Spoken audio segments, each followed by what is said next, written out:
Olá! Na aula de hoje nós vamos tratar de um assunto muito bonito, muito especial, muito importante. Mas antes de eu dizer qual é esse assunto, vamos prestar atenção na cena de um filme que se chama O Alto da Compadecida. Que diabo de tribunal é esse que não tem apelação?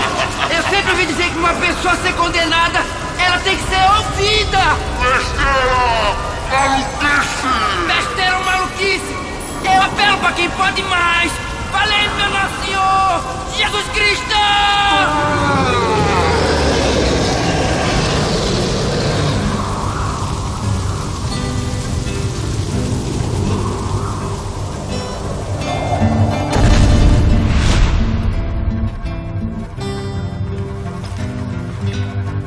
Quem é? Emanuel? Sim, Emanuel, o leão de Judá, filho de Davi.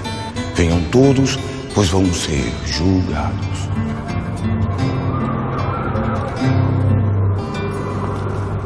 Eu não quero faltar com respeito a uma pessoa tão importante, mas se não me engano, aquele sujeito acaba de chamar o senhor de Emanuel. Foi isso mesmo, João. Esse é um dos meus nomes. Mas você também pode me chamar de Jesus, de Senhor, de Deus. Mas espere, o senhor é que é Jesus? Sou, por quê? Porque não é lhe faltando com respeito, não. Mas eu pensava que o senhor era muito menos queimado. Cale-se você. Você estava mais espantado do que ele, só escondeu essa admiração por prudência mundana. O tempo da mentira já passou. Muito bem, a cor pode não ser das melhores, mas o senhor fala bem que faz gosto. Muito obrigado, João, muito obrigado. Mas você também é cheio de preconceitos de raça. Eu vim hoje assim de propósito porque eu sabia que isso ia despertar comentários. Essa cena do filme apresenta um momento extremamente importante que causa uma surpresa tanto para o protagonista quanto para o espectador. Ali é um momento que nós chamamos um momento de tensão, um momento de surpresa, um momento que provoca o espectador. Bem, um pouco sobre isso nós vamos falar na aula de hoje. O tema da nossa aula de hoje é Gêneros Literários, o Dramático. E o que é o dramático? Em primeiro lugar, o texto dramático é aquele texto destinado ao teatro. Portanto, tudo aquilo que se referir a um gênero literário dramático contém a referência às peças de teatro. Muitas vezes nós nos referimos a esse conjunto de peças como dramaturgia. A dramaturgia, isto é, o conjunto de peças para teatro, tem características muito específicas e especiais que distingue de todos os outros gêneros literários. Vamos ver mais um pedacinho agora de uma peça de teatro para nós vermos como se organiza este gênero literário. Luizinha, a senhora é incorrigível, hein? Como acha, então, o senhor que devo tratar a minha filha? A doutora Luísa Praxedes. Ah. A doutora, sim, senhora. A mim, parece-me também um sonho. Mas é o título a que ela tem direito, que foi ganho à custa do seu trabalho e que é uma honra para a família e para a sociedade. Havemos de ver em que dá tudo isso. Há de dar em alguma coisa que a senhora, com as suas vistas curtas, não pode enxergar. E a prova do meu patriotismo está nessa menina. É, laureada hoje com um título. Bem contra a minha vontade. Bem contra a sua vontade, compreende-se. Porque a senhora foi criada em uma casinha de rótula e janela na Rua do Aljube. Onde recebi a educação, a mais brilhante que se poderia ter naquele tempo. O que Luizinha, ou antes, a doutora Luísa Praxedes sabe de francês, de inglês, de desenho e, sobretudo, de música, deve-o a esta criada. Parece-me que não te casaste com uma analfabeta. Sim. Mas tudo quanto sabes foi aprendido no tempo das bananas a 3x2, do toque do aragão, das vilegiaturas em mata-porcos, das toalhas de crevo, do junco do pedestre. Tempos em que o Rio de Janeiro era iluminado a azeite de peixe. Mas em que as mulheres não se lembravam de ser doutoras e limitavam-se ao nobre e verdadeiro papel de mães de família. Já tardava que não viesses com o chavão, mãe de família. É sempre a figura de retórica, já muito cheia de bolor, com que o carrancismo pretende esmagar no nascedouro as aspirações grandiosas da emancipação do sexo feminino. É por estas e outras que tudo chegou ao estado de desorganização em que vivemos. Essa peça é uma peça do França Júnior, um dramaturgo brasileiro, e data de 1889. Como vocês puderam observar, vai tratar de um assunto extremamente interessante. A peça se intitula As Doutoras, e o assunto é exatamente esse. O momento em que a mulher sai para estudar, se transforma numa doutora e a sociedade começa a mudar. E há posições contrárias, daí vem o conflito da peça. Há pessoas que dizem que ela não precisa ser doutora, não precisa estudar, que o papel dela é ficar em casa, cuidar dos filhos, cuidar do marido, essa história que nós conhecemos. E a peça de teatro pega exatamente esse momento. Aliás, esse é um papel importantíssimo do teatro, falar do momento presente. E como é que a peça fala disso? Em primeiro lugar, são diálogos o tempo todo. É uma conversa distribuída entre os atores. Cada ator representa uma perspectiva diferente e essa perspectiva é apresentada ao espectador, no caso da representação da peça, ou ao leitor, no momento em que ele está lendo num livro esse texto. E o importante é que esta divisão ela é muito necessária, de vez que não existe na peça de teatro, um narrador, isto é, uma voz que organize, que diga o que vai acontecer, o que acabou de acontecer, explique, etc. Não há esse narrador. O leitor tem um contato direto, né, com aquilo que os atores querem expressar, que as personagens expressam. Além disso, a peça de teatro está baseada em conflitos. É importante que haja pontos de vista opostos, né, para que o interesse do espectador e do leitor possa continuar. Então, chega o momento de nós perguntarmos: o que é gênero dramático? A palavra dramático vem do grego. No grego, drama significa ação. E o gênero dramático é um dos mais antigos gêneros literários e tem uma história continuada, isto é, não houve interrupções. Passou da Grécia, passou para Roma, durante toda a Idade Média houve teatro representado, no Renascimento, no Romantismo, na atualidade. Então é um gênero extremamente importante do ponto de vista histórico, pela sua continuidade. E também, como nós vimos em relação à peça As Doutoras, porque ele representa muito da realidade de uma sociedade, qualquer que ela seja, em qualquer momento da sua história. Vamos ouvir uma definição científica sobre o que seja dramático. O dramático é um princípio de construção do texto dramático e da representação teatral que dá conta da tensão das cenas e dos episódios da fábula rumo a um desenlace, catástrofe ou solução cômica, e que sugere que o espectador é cativado pela ação. Nessa definição do Patrice Pavy, o que a gente vê, em primeiro lugar, é que dramático é um princípio de construção. Isto quer dizer que não é apenas o texto concreto destinado ao teatro, mas é um modo de conceber uma narrativa, um princípio de construção. E, portanto, ele pode existir tanto no texto escrito quanto na representação teatral. Além disso, nós vemos nesse texto do Patrice Pavy que existe uma questão do dramático que é extremamente importante. Ela está relacionada à noção de conflito, isto é, do choque, da oposição que vai existir entre vontades bem definidas. E isto é fundamental. Muitas vezes se define o texto para teatro como aquele texto que tem um conflito muito claro. Além disso, nós vamos lembrar que o gênero dramático não é unitário. Ele também subentende diferentes subgêneros. Por exemplo, nós falamos da tragédia, falamos da comédia, do próprio drama, da farsa, e assim são vários os subgêneros dentro do grande gênero chamado dramático. Além disso, a base do dramático é a ação. Isto é preciso que a peça de teatro desenvolva acontecimentos, cheio de peripécias, de reviravoltas, muitas vezes. Essa sequência de acontecimentos, que nós chamamos de ação, é que vai manter a atenção do espectador, no caso da representação, e do leitor no momento da leitura. E como vocês puderam observar no texto do Pavy, ele faz referência ao espectador.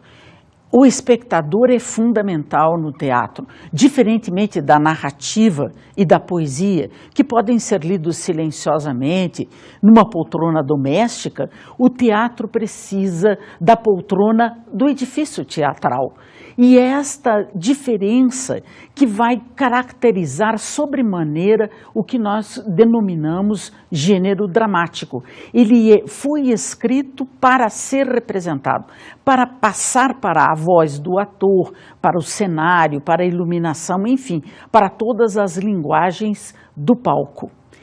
Como ele é um gênero muito antigo, a teoria sobre o teatro também é muito antiga. E a primeira organização teórica que nós temos é de um grego chamado Aristóteles. Então vamos dar uma olhada no que é a teoria aristotélica do trágico.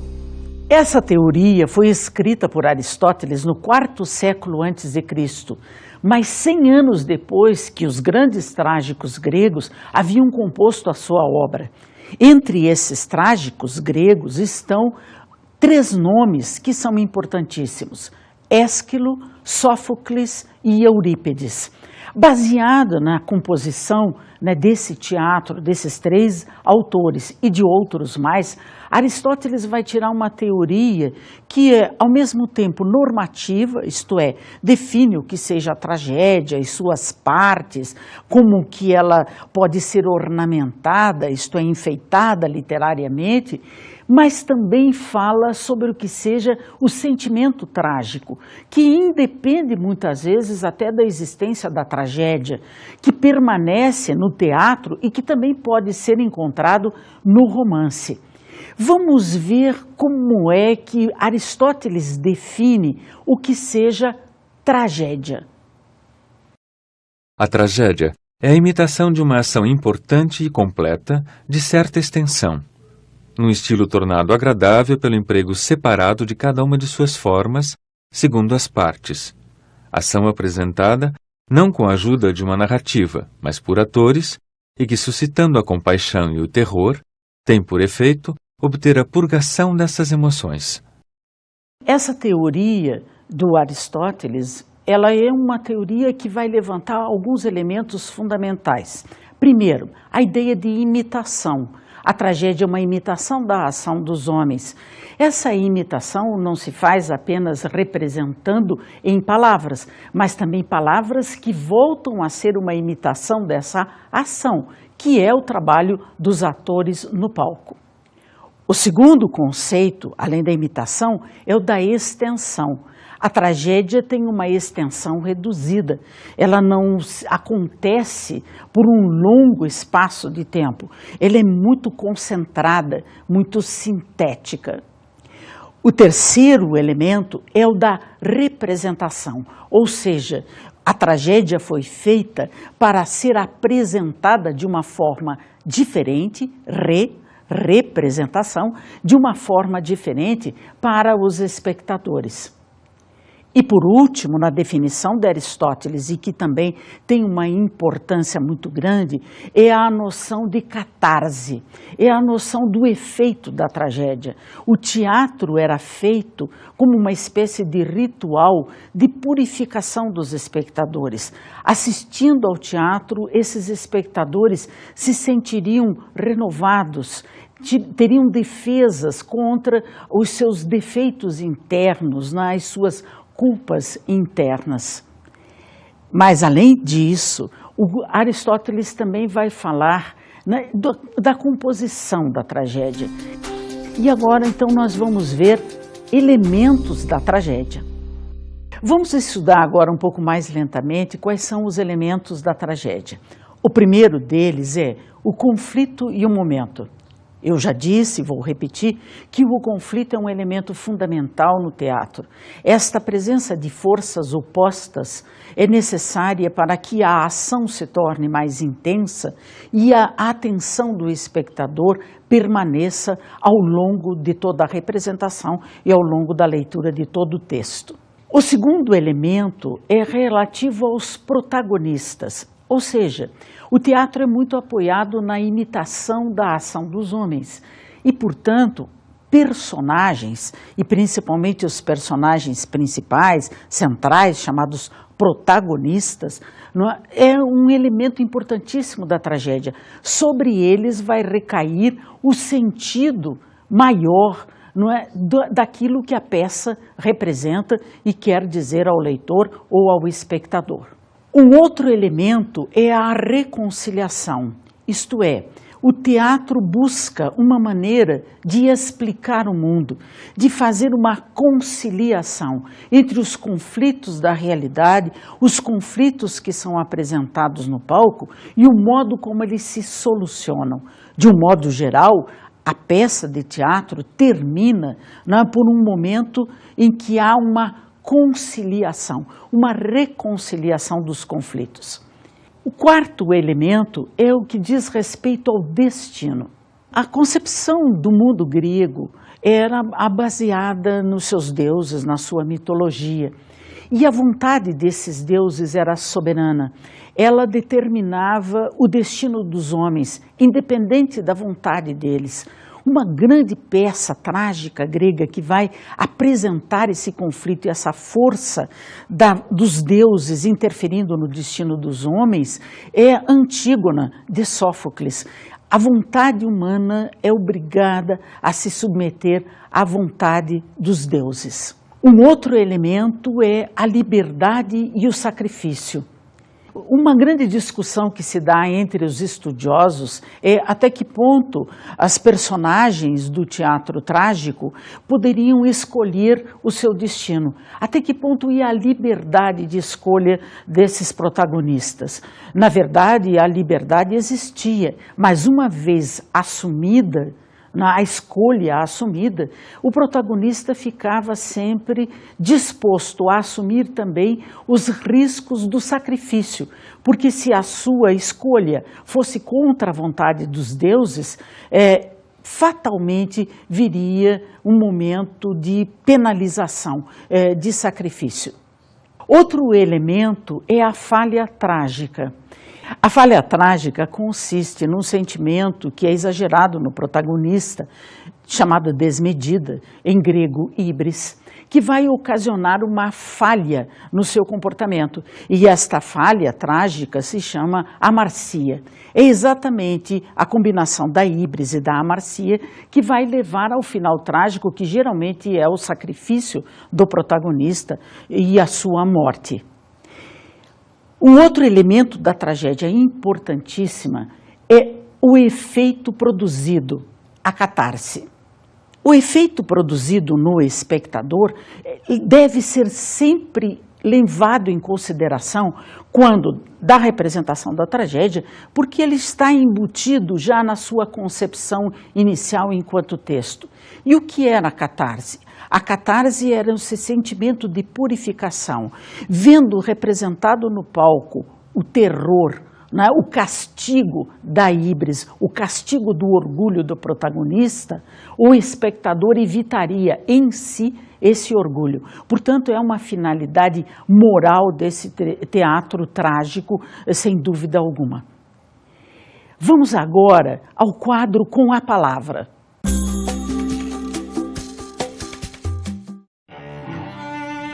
Nelson Rodrigues nasceu no Recife em 1912. Aos 4 anos, se mudou com a família para o Rio de Janeiro, onde viveu até sua morte em 1980. É considerado o maior dramaturgo brasileiro. Foi jornalista, repórter, dramaturgo, cronista e romancista. Começou a escrever peças teatrais para conseguir dinheiro. Foi na segunda peça, Vestido de Noiva, que o escritor conseguiu intensos aplausos da plateia e a aprovação da crítica. A peça é, até hoje, o maior sucesso da carreira de Nelson Rodrigues. Foi escrito em apenas 6 dias. É uma peça psicológica que se passa em 3 planos: o da alucinação, o da realidade e o da memória. Como que a construir no palco a concepção tripartida sobre a mente, estabelecida por Freud: inconsciente, ego e superego. A invenção dos 3 planos de representação simultâneos no palco foi um dos motivos que fez os historiadores de teatro datar, de dezembro de 1943, estreia da peça, o início do teatro moderno brasileiro. Outro motivo foi a ousadia da concepção de personagens entregues ao poder destruidor do desejo e a linguagem oralizada e crua. Então vocês foram morar lá? A casa deve estar muito velha. Estava. Mas Pedro... Agora eu me lembrei. Pedro... é meu marido, eu sou casada. Mas essa Lúcia... Meu Deus. Eu acho que estou ameaçada de morte. Ele vem pra cá. Deixa. Pedro mandou reformar tudo. Pintar. Ficou nova a casa. Eu corri ao sótão antes que mamãe mandasse queimar tudo. Então? Lavei a mala com as roupas, as ligas, o espartilho cor-de-rosa e encontrei o diário. Tão lindo ele. Quer ser como eu, quer? Quero sim. Quero. Nelson Rodrigues é responsável pela modernização do teatro brasileiro. Vestido de Noiva é a peça que dá início ao chamado teatro moderno brasileiro. E já nessa peça aparecem as características fundamentais do teatro do Nelson Rodrigues. A crueza, a psicologia das personagens, esse trabalho com a interiorização, não hesitando em falar em sentimentos e em pensamentos os mais mórbidos, os mais cruéis, aqueles que formam, de alguma maneira, o caráter de qualquer indivíduo. Mas vamos agora tratar de um outro aspecto. Nós vimos a concepção aristotélica do trágico, mas ela não é a única para explicar o gênero dramático. Nós temos um outro autor importantíssimo dentro da história do teatro, que é Bertolt Brecht. Ele é que vai criar a dramaturgia épica. A dramaturgia épica vai conceber o palco de uma maneira diferente e a relação do texto e do ator com o texto de uma maneira também muito diferente, quase que oposta à concepção aristotélica. Vamos ouvir uma definição de dramaturgia épica. O teatro épico de Brecht será um reforço do elemento narrativo que existe em todo o teatro, a fim de permitir que um teatro dialético, filosófico e político possa expandir-se e dar conta, por meio de fábulas que atingem a memória e exigem a interpretação delas pelo espectador, de um mundo moderno com história complexa, que a forma dramática tradicional não pode mais expressar. Na teoria do Brecht é importantíssima a ideia de distanciamento. O ator não é a personagem, o ator mostra a personagem. Isso se verifica já no texto do Brecht, quando ele, por exemplo, vai narrar histórias que se passam num tempo muito antigo, para que não haja este presente do espectador, combinado com o presente da personagem, tudo se passe num tempo distante e o espectador e leitor possa ver aquela narrativa com um olhar distanciado. Além disso, a concepção de personagem é a concepção de uma personagem dialética, ou seja, a personagem tem em si contradições dentro de si. A mesma personagem, ela não é inteiramente má ou inteiramente boa. Ela tem momentos em que bondade ou maldade acabam se revelando. E o terceiro elemento fundamental da dramaturgia épica é a sua intencionalidade. O teatro épico é voltado sempre para o convencimento do espectador sobre as realidades do mundo e a função que esse espectador pode ter de transformar essa realidade. Portanto, a finalidade é uma finalidade social e política. Vamos agora examinar o texto dramático um pouco mais de perto. Como é que ele se compõe enquanto texto escrito? Nós vamos falar de as duas linguagens do gênero dramático. Vamos considerar agora a formação do texto escrito. Em primeiro lugar, ele se apresenta de uma forma diferente, até no aspecto gráfico. Ele tem uma indicação, que é uma indicação de diálogos, são as personagens falando, e tem uma indicação que é uma indicação para o palco. Em primeiro lugar, vamos ver como é que isso fica representado. Vamos agora para um pequeno trecho de uma peça teatral. Todo mundo aí? Vamos lá então. Cena 9, ok? A família traz maletas, trouxas, embrulhos, etc. O gerente fala. Olá, temos hóspedes. Agora chamando. Chassé, vai chamar gente. Chassé aparece, desaparece. Pouco depois volta com alguns criados e criadas. Isso. Eusébio entra à frente da família, fechando uma enorme carteira. Ave Maria! 30 mil réis para nos trazer da estação da Estrada de Ferro até aqui. Esse povo acha que dinheiro se cava. Aperta a mão do gerente. Aí o resto da família imita, apertando também a mão do Chassé e da criadagem. Que Deus Nosso Senhor esteja nesta casa. Isso. Paga o carregador que sai. Aí Fortunata e Quinota. Mas é um casão, hein? É um palácio. Vocês assistiram à representação de um trecho da Capital Federal, que é uma peça do Arthur Azevedo, do final do século XIX. E vocês já viram esse texto encenado, isto é, com os atores, o texto representado. Agora vamos olhar esse mesmo texto no seu formato escrito. Vocês vão observar que nesse texto escrito eu fiz um destaque em cores para aquilo que se chama rubricas e que são apontamentos no texto escrito direcionados para a representação, para o espetáculo. Então, vamos ver agora essas linguagens, né, do gênero dramático divididas em duas. O texto dramático e o texto cênico. A família traz maletas, trouxas, embrulhos, etc. Gerente, olá, temos hóspedes. Chamando, Chassé, vai chamar a gente. O Chassé aparece e desaparece, e pouco depois volta com alguns criados e criadas. Eusébio, entrando à frente da família e fechando uma enorme carteira. Ave Maria, 30 mil réis para nos trazer da estação da Estrada de Ferro até aqui? Esta gente pensa que dinheiro se cava. Aperta a mão ao gerente. O resto da família imita-o, apertando também a mão ao Chassé e à criadagem. Deus Nosso Senhor esteja nesta casa. Vai pagar aos carregadores que saem. Fortunata, é um casão. Quinota, um palácio.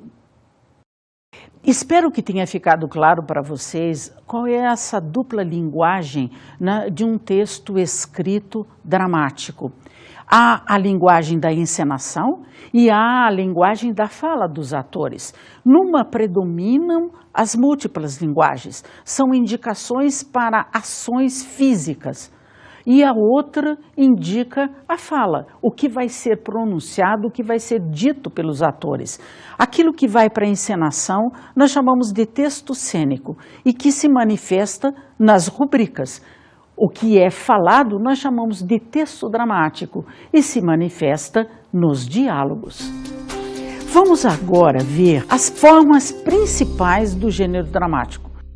São muitas as formas do gênero dramático. Eu vou citar 3 delas, as principais. A primeira é a tragédia. A tragédia, nós já vimos na concepção aristotélica, não é, que é um texto de estilo elevado, é um texto que trata da luta do homem contra a vontade dos deuses, é um texto que vai acentuar o sentido catártico que o teatro tem. O segundo subgênero é a comédia. A comédia é um subgênero que trata do ridículo dos homens. Ali a caricatura predomina. A finalidade também é moralizante, mostrando o ridículo das ações humanas. Os espectadores deveriam evitar se comportar daquela maneira. O objetivo é, sobretudo, o riso, é, sobretudo, a crítica social, não é, feita de uma forma leve, numa forma de entretenimento. O terceiro subgênero é o drama. O drama é um subgênero que nasce apenas no século XIX, e ele nasce de uma combinação de elementos da tragédia e da comédia. Ele junta o grotesco da comédia com o sublime da tragédia. O drama acabou evoluindo para uma forma bastante múltipla de se fazer teatro. Nós temos o drama sentimental, nós temos o drama histórico, são várias as tendências do drama, mas é um tipo de teatro, é um subgênero dramático extremamente importante e que é representado, inclusive nos dias de hoje, com muito sucesso. O que se pode concluir da variedade de subgêneros? Em primeiro lugar, que eles são históricos. Há momentos em que predomina um ou outro, valores sociais são atribuídos diferentemente. Há quem goste mais da comédia do que, por exemplo, gosta do drama. E exatamente o contrário pode acontecer num público de espectadores. Além disso, cada uma dessas formas, cada um desses subgêneros expressa de uma maneira diferente situações humanas. As situações humanas, elas se repetem ao longo da história e são os artistas, os dramaturgos, que vão escolher qual a melhor forma, qual o melhor subgênero adequado para expressar aquela vida humana. No total, sempre nós teremos no teatro, no palco, a presença do homem, os seus defeitos, as suas qualidades, os seus desejos, os seus sentimentos. O homem é o objeto principal da arte dramática. Vamos ouvir agora mais um trecho do quadro Com a Palavra.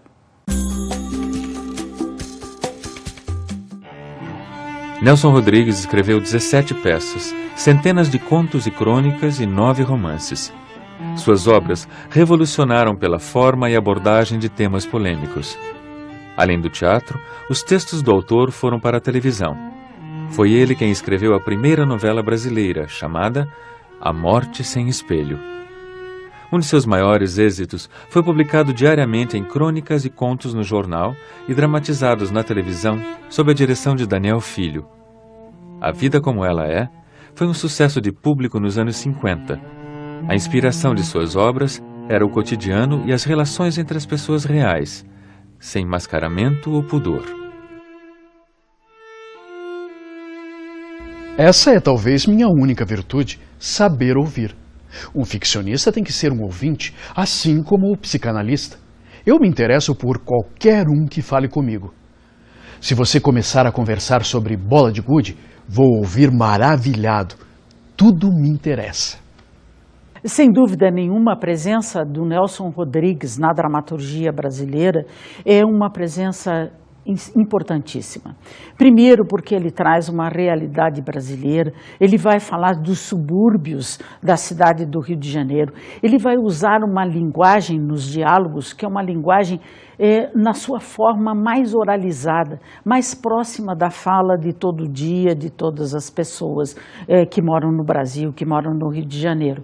E, além disso, ele consegue aprofundar nessas personagens características internas do ser humano, de um modo geral. Então, há um momento em que o teatro dele deixa de ser exclusivamente carioca para se transformar num teatro universal, falando do ser humano em geral, de qualquer momento da história, em qualquer lugar do mundo. Bem, o que é que nós vimos sobre o gênero dramático hoje?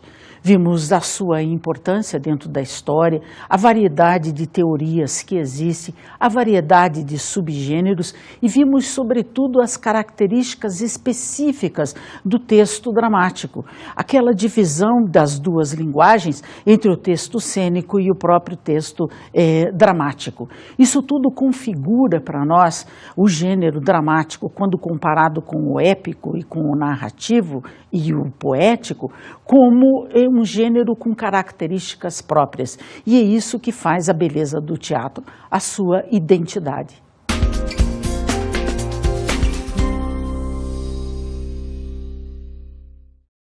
Eu trouxe como dicas de estudo 3 livros muito bonitos e muito importantes.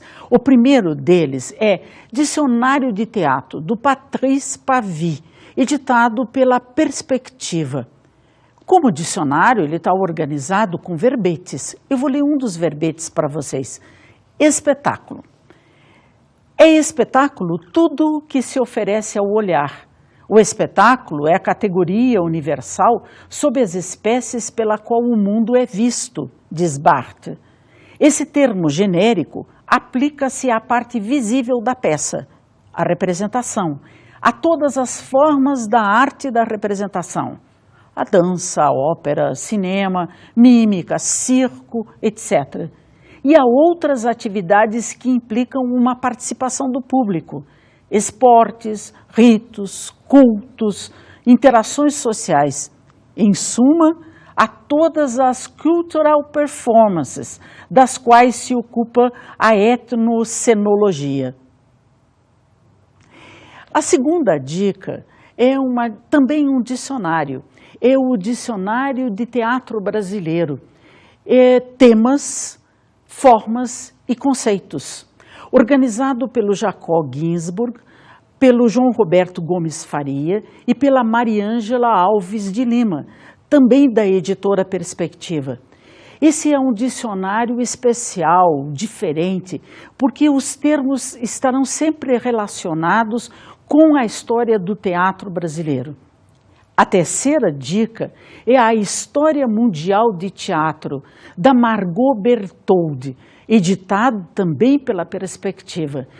Essa é uma história mundial com fotos muito bonitas, contando toda a história do teatro no mundo todo, no Oriente e no Ocidente, com detalhes, citação de peças, de nomes, uma obra de consulta indispensável